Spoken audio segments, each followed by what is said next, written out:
Okay, so in this example here, we're going to be talking about how you can take a quadratic that is in standard form and transform it into vertex form. So in order to do this problem here, you're going to have to know how to complete the square. Okay, and I have two different examples here. I have one example where a is equal to 1, and I have another example where a is not equal to 1. So again, you have to have knowledge on how to complete the square in order to do these problems. So right now, if I look at the quadratic, I am in standard form right now, which is ax squared plus bx plus c, okay? They want us to put it in vertex form, which is going to be a, and then in parentheses, you have x minus h squared plus k, okay? So in order to do this, again, we are going to have to complete the square. So one of our first steps when we complete the square is to move all of our constants over to one side, okay? So in other words, I have to take this positive 2 and I have to move it over. Now, technically, this y here, okay, is actually 0. This quadratic is set equal to 0. So we can replace this y with a 0, and we're going to move this 2 over. So let's go ahead and do that. So get rid of this stuff here. Okay, and let's move that 2 over. We're going to be left with x squared plus 5x equal to negative 2. And from here, I'm good to go because I'm in the correct format. Remember, when you complete the square, you have to be in the following format where you have x squared plus or minus bx equal to c, okay? Your a value always has to be equal to 1. So technically, your a coefficient right here is 1, okay? And I can see on my quadratic up here, my a value is also 1. So I'm good to go, all right? So I'm going to go ahead and complete the square.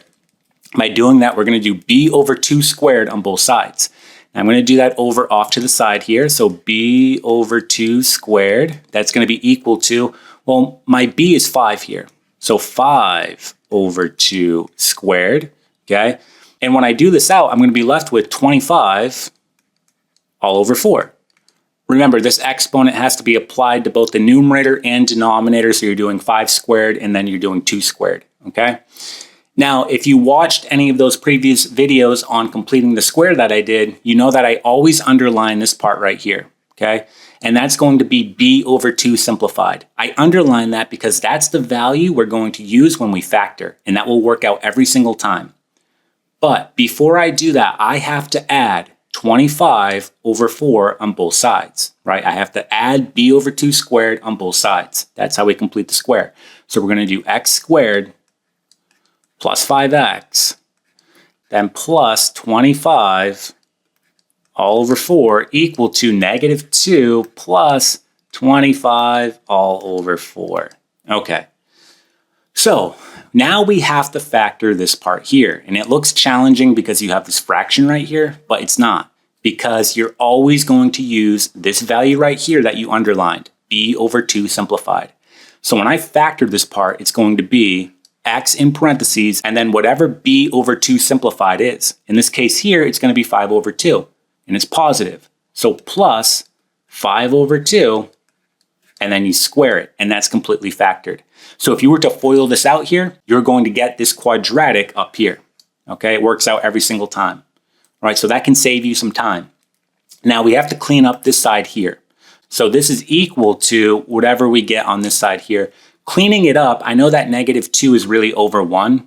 So I'm going to rewrite it. Negative 2 over 1 plus 25 over 4. Okay.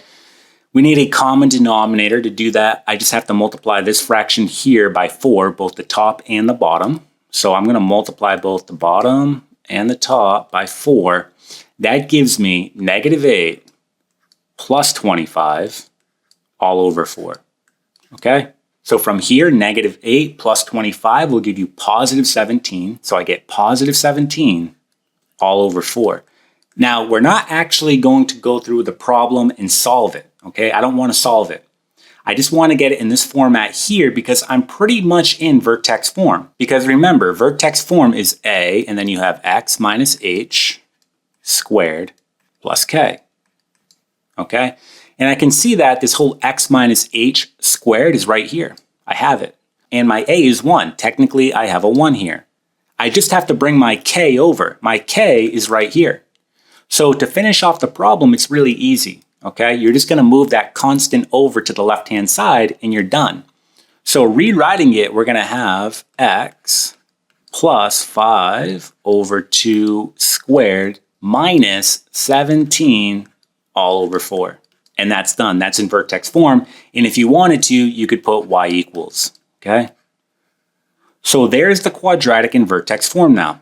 All right, so we converted it. We went from standard form to vertex form. All right, let's go ahead and try one more example, this time when a is not equal to 1. So here's our last example, and we have to put it in the correct format. Again, technically, this is really y equals. I didn't write it on this one, so just keep that in mind, but it really doesn't matter because we're going to set it equal to 0 anyways. So we want to take this constant, which is 7, and move it over. So to do that, we have to subtract it. So rewriting it, I get 2x squared plus 5x equal to negative 7. Now, I'm not in the correct format because a is not equal to 1. So to make it equal to 1, you have to factor out a 2. Now, that's going to look challenging at first because you have a 5 here. How do you factor a 2 out of a 5? It's not going to factor out evenly, right?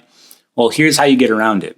You're going to factor out that 2, and then in parentheses, you're going to have x squared plus you're going to put 5 over what you factored out. In this case, we factored out 2. And then you'll have the x, okay? And again, this will all be equal to negative 7. So if you were to redistribute this 2, you would get what you have here. All right, that's how it works out. So if it doesn't factor out evenly, you just put it in the denominator of that number, in this case 5, okay? So it's going to be 5 over 2 here. Now I'm in the correct format, and this guy right here, this 2, is just going to come along for the ride, all right? So what's my b? Well, my b is 5 over 2. So I'm going to do b over 2 squared. So b over 2 squared. That's going to give me 5 over 2 all over 2 and then squared equal to, so again, just think about keep, change, flip when you're doing this. You're doing 5 over 2 divided by 2. So that's really 5 over 2 times 1 over 2 if you think about keep, change, flip, okay? So it ends up being 5 over 4. So we get 5 over 4. We still have to square it. Then when I square it, I get 25 over 16. 25 over 16. That's what I have to add on both sides. And I'm going to underline this part here because when I factor it, that's the value I'm going to use, which is b over 2 simplified. Okay? So let's go for it. I'm going to have 2 here, and then I have x squared plus 5 over 2x, adding 25 over 16 plus 25 over 16, right, equal to negative 7. Now be careful here, okay? I added 25 over 16 right here, but technically I have a 2 here. I have to take that into account. So if I were to distribute this 2 inside parentheses, it's not really 25 over 16, it's actually going to be 50 over 16. So when I add it to the right-hand side, I don't do 25 over 16, I do 50 over 16. So plus 50 all over 16. And now we clean it up. So I write 2, I factor this part right here, and that's super easy, right? It looks challenging, but since we know that it's always going to be this value right here, that's all we have to use, okay? So I'm going to put x and then plus b over 2 simplified, which is 5 over 4. And then we square it. And there you go, you just factored it, okay? Equal to, now all you have to do is simplify this part down right here. So I'm going to do negative 7 over 1, just going to rewrite it, plus 50 all over 16, meaning I have to multiply this fraction right here, both the numerator and denominator by 16, okay, to get a common denominator. So multiply here by 16, here by 16. You end up with 16 times negative 7, which will give you negative 112. So negative 112 plus 50 all over 16. Cleaning up the numerator, negative 112 plus 50 will give you negative 62. So I get negative 62 all over 16. And I'm not going to bother reducing it. There's no point here, okay? If you want to reduce this fraction right here, you can. I'm not going to. I'm just going to leave it like that. And our last step, again, we have to bring this over to the left-hand side. That's technically our k, right? So let's go ahead and rewrite it. I'm going to do this one in a different color.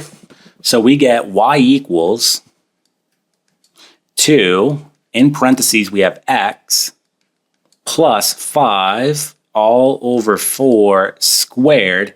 And then we have to move that fraction over. It becomes positive when we do that. So plus 62 all over 16, and that's done. Okay, so here is the quadratic in vertex form. We just converted it, and that's pretty much it. Okay, so in order to go from standard form to vertex form, you have to know how to complete the square.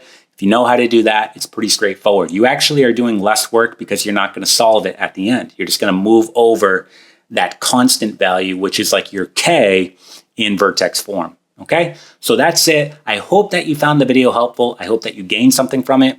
If the video did in fact help you, if you could just go ahead and give it a thumbs up, that would be greatly appreciated. Also, make sure you subscribe to this channel so you get more math videos in the future, and I'll see you in the next one.